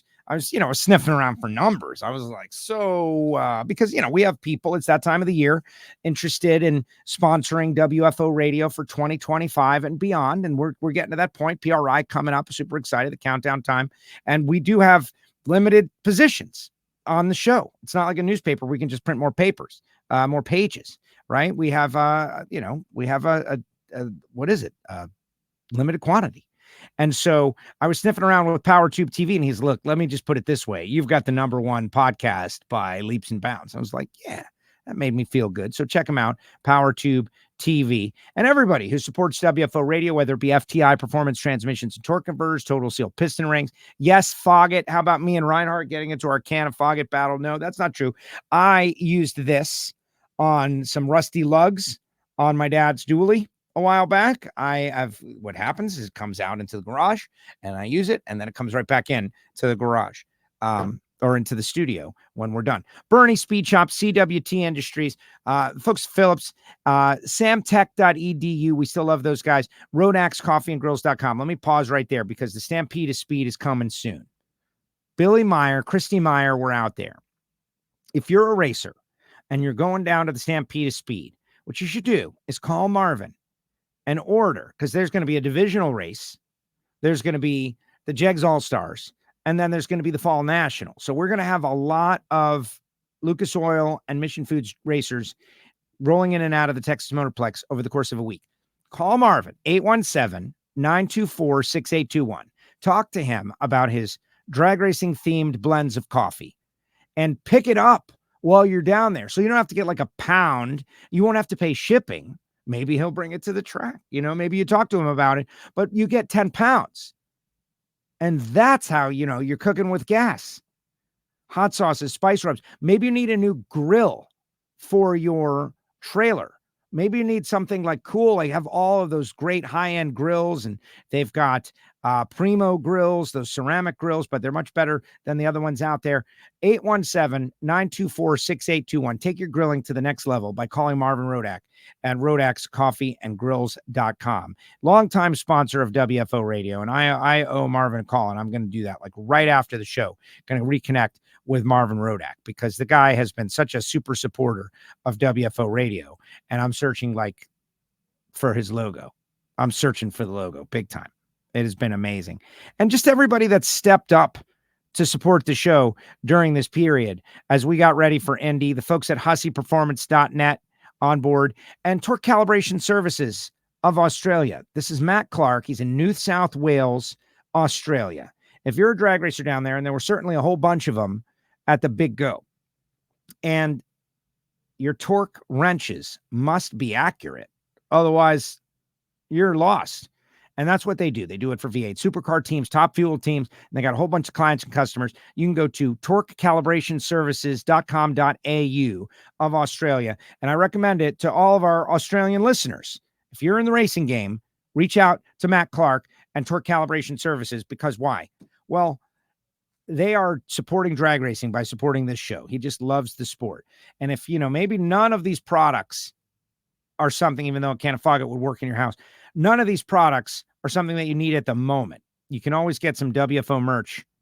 The shirts are on sale. The fire t-shirts, decals, hoodies are coming up. They make a great Christmas gift. Miami Hollywood Speedway shirt, the mugs, they all make great gifts. And really, all the proceeds are going to go into Project Pontiac, which Gary Stinnett is working on as we speak. Want to also shout out to CWT Industries, Balance Machines. If you ever have a question about any of our sponsors or anything that happens on WFO Radio, I am here and eager and willing to answer your questions and maybe give you a personalized introduction if you want it. You just have to email me, joe@wforadio.com. If you're watching on PowerTube TV, I want to hear from you, joe@wforadio.com. And everybody who has been so supportive of our program, our Patreons, hear it from Heiner. We'll do an Indy debrief. We'll do a countdown preview. They had a tough weekend in the Get Biofuel Camaro. Tough weekend. But they weren't the only ones. It was a brutal qualifying at the U.S. Nationals. But if you'd like to become a member of WFO Radio, get behind the scenes content, patreon.com/WFO Radio. And if you sign up for a year, I'll send you a shirt. I'm going to send out some shirts today or tomorrow. All right, let's see what people have to say. Get some comments in the comment section and then play another Joe's Eye View and then get on out of here, right? Get on out of here. Let's see. Paul Lee had the best and worst weekend ever. Yeah. Not going to run for the championship. That is the downside. He skipped a race, and that was the undoing. But the reason he skipped a race was to go play poker, and in the poker tournament, he did really well. And so in the world, you've got to make difficult choices. And he did really well. But the poker player got bested by the drag racer when it came to single hit winnings, at least so far this year, because that Pep Boys All-Star call-out paid $80,000. And the FTI team, I don't know what their schedule is from here on out. Got to reach out to Paul, and I will. But they are trending in the right direction in a big, big way. Right? Johnny Lindbergh, those guys have got this team going. John Medlin. Paul's driving well. Had a little bit of a letdown after the Pep Boys got clipped early. But that car just won one of the biggest single races of the year, one of the biggest single paydays of the year. And so, like Alan was talking about, it's kind of hard to be bummed out when you've had a great weekend at the U.S. Nationals. Glad you made it back for the big go. Jerron forgot his earbuds. Stephen Frisky, thanks for offering me your help Monday when I appeared to be lost. Good friends with our fellow announcers. What a great Chris Monahan did a nice video. It's in our WFO Radio Facebook group, which if you're not onto, it's a Facebook, right? It's up and down. It's in, it's out. But our group is really full of nice people. And we somehow try to keep the spam to as low a level as is possible.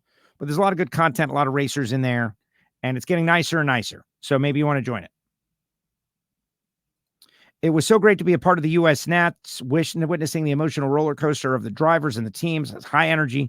Long live drag racing. Thank you, Lauren. Lauren was wearing her fire hat out there this weekend. It was great. There are no words for what the U.S. Nationals is. There are no words. Too many cars, too long. But honestly, should be longer. Should be longer. It should start on Tuesday. I know, but I'm saying it right here. I'm advocating for a Tuesday start next year. Everybody's there already. Wednesday to Monday is not enough time. It's brutal. It's so hard on everybody. If you started at Tuesday at noon, you could get a few runs of everybody in and get ahead of the deal. It's a 6-day event. It's like 6.5 days. I say get ahead of it. I also advocate for starting the Gator Nationals on Wednesday, right? Some events are just have outgrown their schedule. They've outgrown the schedule. And I don't make those calls, but that's what I think. You've added all these categories, top sportsman, top dragster, 32 cars in each of those categories. They need wheelie bar adjustments. It goes much slower. You got 28 pro mods. You got all these cars, right? And all these different categories. There's no reason we can't start on Tuesday. We can do whatever we want. Start on Tuesday, 12 noon. You got to pay another day. But those 11:30 p.m. nights, man, it's very difficult. Like, I'm going to complain for a moment. It's not a complaint. It's just a fact, right? You get in at, Reinhart gets in first, you know, older gentleman, tough time sleeping. But that's not what I'm talking about. Reinhart's a hero when it comes to that stuff. He gets in early and he stays late. But 7:30 to 11:30 is a very challenging day. Forget the announcers. Think about the safety safari. They get in there at 6 a.m. and they're out at midnight or later. Like, do the math on that day, guys. You know, well, we should eliminate a category. I don't think that. I don't know what we should do. But to me, the only solution, I watched Mike Rice, and you guys probably don't know who Mike Rice is, but he manages all of it. He was pulling rabbits out of his hat and doing magic to make things go faster. At some point, you back up to what's possible in a certain amount of time. And so, you know what? Tuesday, 12 noon, first cars on track. Why not? I'm putting it out there into the ether. Maybe someone at NHRA will listen or at least consider it, right? And same with the Gator Nationals. Wednesday. Start on Wednesday. We always run out. We're always in stress. Are we going to get it all in? Half day more. Let's see. Yeah, but I'm not politicking, right? Great job of the announcing crew all weekend. Thank you. We worked very hard. Everybody did great. Chris Monahan was great. Jason Galvin did a top-level job of calling the show on Monday. Good job, Jason. And I am me. Thank you, Joe and Alan. Good show. Good show. As always, great show. Thanks, Joe. Subscribe, please. Click the bell. Share with your friends. That's all we ask. Share with your friends. The preview show, 4.5 hours. Here I am. I'm on the air. I'm apologizing, everybody, for doing a 4.5 hour show. I got to the track, and I had so many people come up who had driven for like 6 hours that thanked me for the 4.5 hour show. So it all depends on who you are as to whether or not the 4.5 hour preview show. Lyle was amazing. Tim Kalungian was amazing. There were so many great. Maddie Gordon, amazing. You can go back if you missed some part of it. It's worth it. It's not old news because you learn a lot about these people. Deep and Hawk says, go WFO. Thanks for the independents. Got a couple. How about the bobblehead promotions to increase attendance? You know, where is that? I got one. The one that you saw me with on the track. I would like more. It would be cool to hook up a couple WFO listeners. I have this one. I have a plan for it. But I think this is a nice collectible. I think it's cool because, you know, you can hang it on the wall. Now, the bobbleheads, there are bobbleheads around here. It's a more expensive collectible, guys. I mean, I don't know how much a bobblehead is, but like, this is nice. First 8,000 people got these, but more to come, I'm sure. They're all about it, doing promotions and whatnot. I felt like we had a good crowd. Yes, you're not going to pack the entire massive grandstand every minute of every day, but the coming and going of people over the course of the event, I felt like it was good. Walt, I'm so glad Jerron finally made it on the show. Jerron has been on the show, Walt. Jerron has been on the show, okay? I get what you're saying, though. Humor. Stampede to Speed is a week-long event. Indy could do the same. Stampede to Speed is a long event, but it's not the same as Indy. It's just, if the Fall Nationals start on Thursday, Friday, Saturday, Sunday, right? We're going to have a divisional race early in the year. We got the Jegs All-Stars. I don't know. I just don't see any other way to do it except start a little earlier.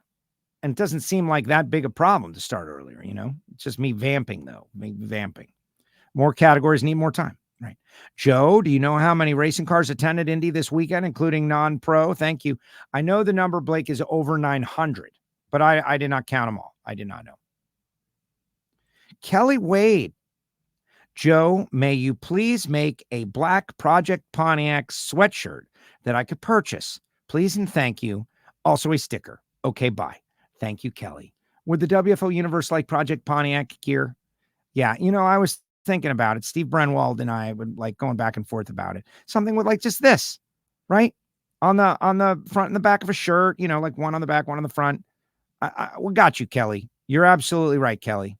We should have done it by now, Kelly. I've been locked up about different, who to put on the shirt. And, I don't want to insult anybody, but there's too many people to list on the shirt. So I'll just do Project Pontiac. I had a great conversation with Gary Stinnen about this yesterday. And we're going to get it dialed in. Thank you, Kelly. That'll be available. Project Pontiac right here on the front. Everybody asking about Project Pontiac. So many people asking about Project Pontiac. Gary is working on it as we speak. And also, so many things must be purchased that have nothing to do with like the engine. I was looking at gauges. I was like, oh my gosh. But when it's done, it is going to be a really cool super street car. And that's when we have the real fun. When we go racing and we put it up on the social media and we talk about, we're going to make some YouTube videos, and everybody that's been involved with Project Pontiac is going to get love. They're going to get love. Friday night was awesome. Still think NHRA needs a night race. Will your voice last 5 days? No, but it doesn't have to only be me. Like, that's the thing. We had Ron Ruggles and we had everybody out there. Like, no, Jeff Rice, my great buddy. He's a wonderful friend and a Patreon. But sometimes he says, like, guys, it's not perpetuity. Like, life doesn't last forever, right? This guy's voice doesn't last forever. Brian Loans is the only guy who's got a voice that just lasts forever. I even heard Alan get worn down, and I've heard Loans get worn down. I get worn down. I'm a talk radio guy, man, not a drag strip announcer. 12-hour days, not the norm for this guy. Talking wise, 4-hour stints can do it. 12 hours gets tough. Some of us have to work, Joe. Yeah, well, me too. Gator Nationals 25 tickets are available. You better be there. I love the 4.5-hour preview show. Yeah, that's good. Okay, let me get to the end of these comments and we'll play a Joe's Eye of Aaron Stanfield. Always great meeting the WFO universe at the track. Really joined the party. Yeah, we had a nice little meetup in the Top Eliminator Club with Sacramento Racing Fan, Steve Frisky, and my friend from South Florida, Honora. It was great. Had fun. Watched the whole thing, start to finish, except for 20 minutes at the end. I watched the whole thing. Love you, Joe. Thank you very much. Bummer I missed that pennant. Yeah, they're going to be on eBay real soon. Okay. Yeah, think of all the people that grab like 3 of them and they go home immediately to eBay. I bet they're on eBay right now. How bad you want it?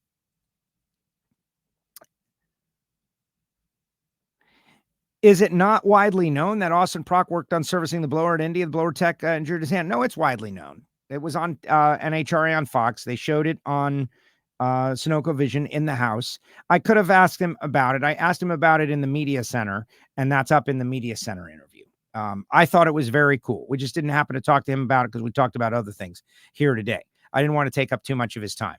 But I honestly think that Austin Prock servicing the supercharger on his own race car that won Indy makes it very unique. And now you're making me regret the interview. Thanks, Derek. I should ask him that. Good point. At least some Project Pontiac t-shirts. Yeah, that's a good point. T-shirts. Everybody likes the idea of t-shirts. T-shirts. Everybody wants it. Project Pontiac t-shirts. Okay, we're going to do it. Steve Brenwald's on the case right now, mocking it up. Gary Stinnett suggested that Project Pontiac's engine might be done to be on display for PRI. Would that be interesting? Where would it go at PRI? I don't know. We'll see. Would someone be interested in having Project Pontiac in their booth at PRI? Is that the kind of thing? Is the engine potentially famous enough for that?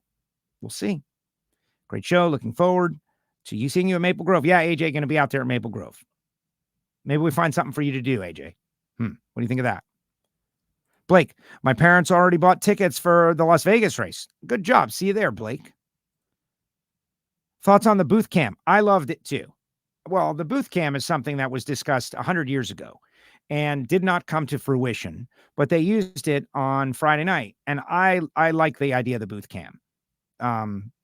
Because, you know, like the TV announcers get FaceTime. Why don't the public address announcers or the NHRA TV announcers get some FaceTime? I liked it. Rob Hedrick made that call. They had a great 70th anniversary shirts for women at the Nitro Mall. May have sold out, though. Hopefully, everybody took advantage of the Hot Rod Randy's Horsepower Headquarters WFO Radio t-shirt sale. You know, the OG shirt. Like these shirts that we're selling in our merch store are one thing, but the ones that Randy Lynn had made, those are another thing altogether. And she was selling them for $10. I even bought a couple because you can't get a $10 t-shirt. Some guys are like, you know, I don't know if the size is going to be right. Just buy the shirt, man. $10. Come on. What are your thoughts on the PSM Too Fast, Too Tasty situation? An unfortunate incident. Human error. It happens. Not optimal, but it happened. And I know everybody involved that it was a bummer. Matt Smith was, by mistake, declared the winner, as you know, and they corrected it. And it was unfortunate for Matt. I talked to Matt. I think it's a bummer, but mistakes happen. You know, he who is without cast the first stone, that kind of deal. There's no way it's going to be perfect. You're going to have these things. It's unfortunate, kind of a bummer. Matt wanted to run him off. You can't do that because the rules state that it goes to a tiebreaker. And Vance and Hines had won it on the tiebreaker. But for next year, I nominate no tiebreaker race for the championship. That's just my opinion. It'll be better for the fans, cooler thing, just going into a tiebreaker. Now, you'd have to have one more run at the end of qualifying, final qualifying. You have to bring them back. Would anybody even be there? Like, that's why. Like, you come up with all the great ideas in the world, teams to have to come back to the starting line, 40 minutes after final qualifying and run again for the Mission Foods Too Fast, Too Tasty Challenge in front of who? You know, I don't know. I don't know if it works or not.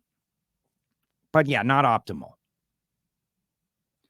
I saw you on NHRA.TV when I went to Sonoma. Ron was working on his car. So many drivers working on their own cars. Yes, but the supercharger thing, I think, is another level, another layer. Booth cam was awesome. Let me know. Whatever it takes, let me know. Project Pontiac engine should be in the Total Seal booth at PRI. See you there. I agree, but I know the Total Seal booth. And there's not a lot of space in the Total Seal booth because they're hustling. We're doing interviews. We're doing hidden horsepower episodes to put an engine right in the middle. Like they're about selling rings. You know, they don't really have anything on display in the booth. So I don't know. I'll talk to Hartford. Couldn't attend Indy, WFO. Would have been okay with a runoff. The rules are agreed to at the start of the season. You cannot change the rules. Kevin bought me a WFO t-shirt. Yeah. Sacramento Racing Fan was out there like making deals with everybody, and he's going to send you shirts. And, hopefully he charges you guys shipping because that's going to be a big pain for him. But I love the fact that he has taken it onto himself to do it. All right. Let's watch the Pro Stock Joe's Eye View. We'll do Clay Milliken next week when Clay is on. Clay is going to be on Tuesday. Let's watch Aaron Stanfield win Pro Stock.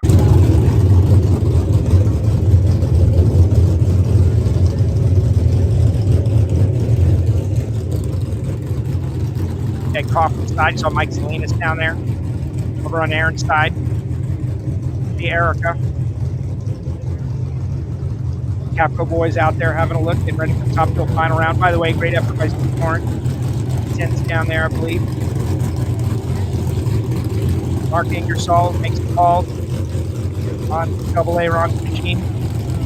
The Crane Trust. Crew chief. Casey Freeman. Eric moving around nervously. The natural on the other side. 17 light. Aaron Stanfield. Look at the motivation. They're into it.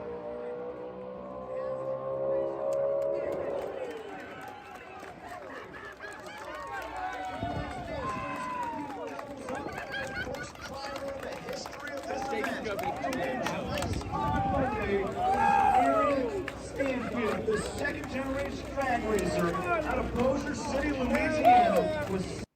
Yeah, amazing. Amazing. And we heard from him earlier in the show. And Kevin Skinner, the Black Hammer, gets it done in Jet Factory Showdown. Unfortunately, brought the engine parts on the track, but those high-winding Coyotes, man, they're an amazing piece of machinery. Of course, Alan Reinhart, and we started the show off with Austin Prock. Thanks to Austin for joining us on the show so rapidly.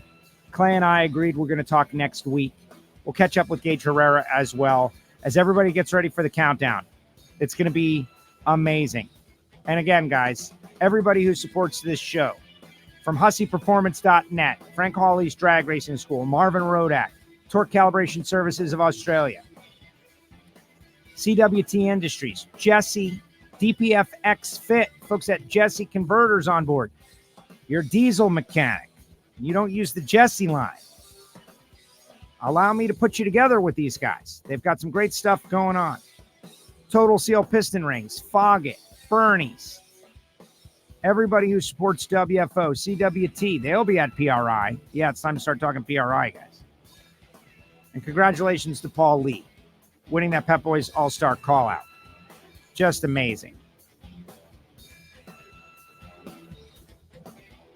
Hartford, tough deal. You got a fast car, just got to figure some things out. Going into another race where they're defending race winner. One thing you know, the car's fast. Total Seal Rings on board. Our great friends at Jesse Converters. Project Pontiac shirts, huh? Just like that. Right on the shirt. I like it. Way to go, Kelly. Way to motivate. I'm a big believer in motivation. Confidence and motivation are the keys to success. You know who told me that? Of course. And having brought this topic up, thank you to everyone who said such wonderful things about my father at the U.S. Nationals. So many people said great things, gave me big hugs. It was so helpful. Thank you all.